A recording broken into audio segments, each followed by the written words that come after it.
అస్మద్గురుభ్యో నమ. పెద్దలకు నమస్కారములు, పిల్లలకు శుభాశీస్సులు. ప్రజ్ఞాపథం కార్యక్రమానికి శుభస్వాగతం. ఈరోజు ఒక సంస్కృత శ్లోకం చెబుదాం అనిపించింది.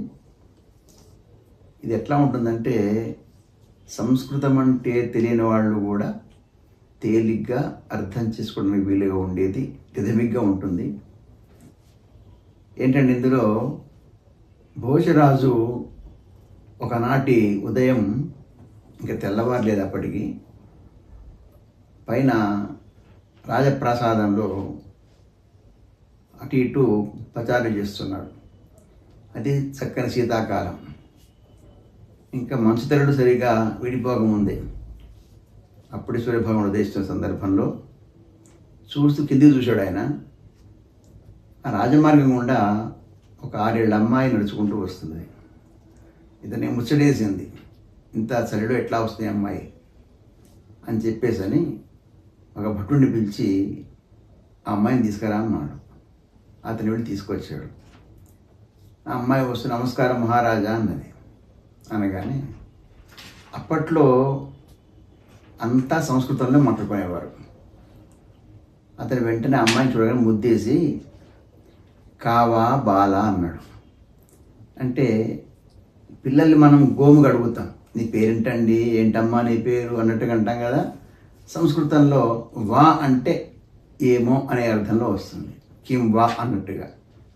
కావా బాల, ఏంటమ్మా నీ పేరు అన్నాడు. వాట్ ఈజ్ యువర్ నేమ్ అన్నట్టుగా. అంటే వెంటనే అమ్మాయి కాంచనమాల అన్నది.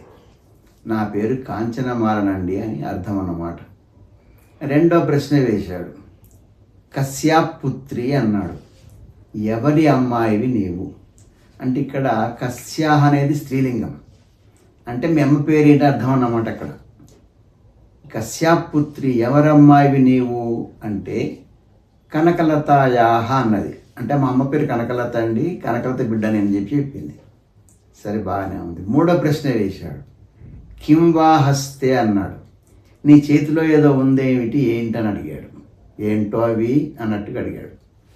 అడిగితే అమ్మాయి అన్నది తాళి పత్రం అన్నది, తాటి ఆకులు. అంటే ఆ రోజుల్లో తాటాకుల మీద రాసుకునేవాళ్ళు కనుక అమ్మాయి పట్టుకొని ఇక్కడ గురువుగారి దగ్గరికి వెళ్ళిపోద్దునే పాపం. సరే, ఇంతకీ 4 ప్రశ్న వేశాడు. కావా రేఖ అన్నాడు. ఏమిటో గీతలు ఉండే దాని మీద, కావా రేఖ ఏంటా గీతలు అని అడిగాడు.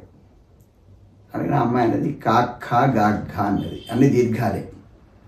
అంటే ఇప్పటి చదువు చెప్పే విధానంలో మనకి పలకలు బల్పాలు ఉన్నాయి, పుస్తకాలు ఉన్నాయి, పెన్సిళ్ళు ఉన్నాయి. కానీ ఆ రోజుల్లో తాటాకులు రాసుకునేవాళ్ళు. అయితే ఆ రోజు పెట్టినటువంటి అక్షరాలు ఏంటంటే, అమ్మాయికి పెట్టింది ఏంటంటే కా దీర్ఘంస్తే కా, ఖా దీర్ఘంస్తే ఖా, అట్లా. మనకేమో అట్లా చెప్పకపోయేవారు. అక్షరాలు పెట్టిన తర్వాత కాగుణితం మొత్తం పెట్టి గాగుణితం పెట్టి చెప్పేవారు. కానీ అట్లా కాదు, అక్కడ ముందు దీర్ఘాలు చెప్పేవారు, తర్వాత గుళ్ళు చెప్పేవారు, గుడి దీర్ఘాలు చెప్పేవారు అన్నమాట. ఆ రోజు కా ఖా గా ఘా పెట్టి గురువు గారు అదే మాట అమ్మాయి చెప్పింది.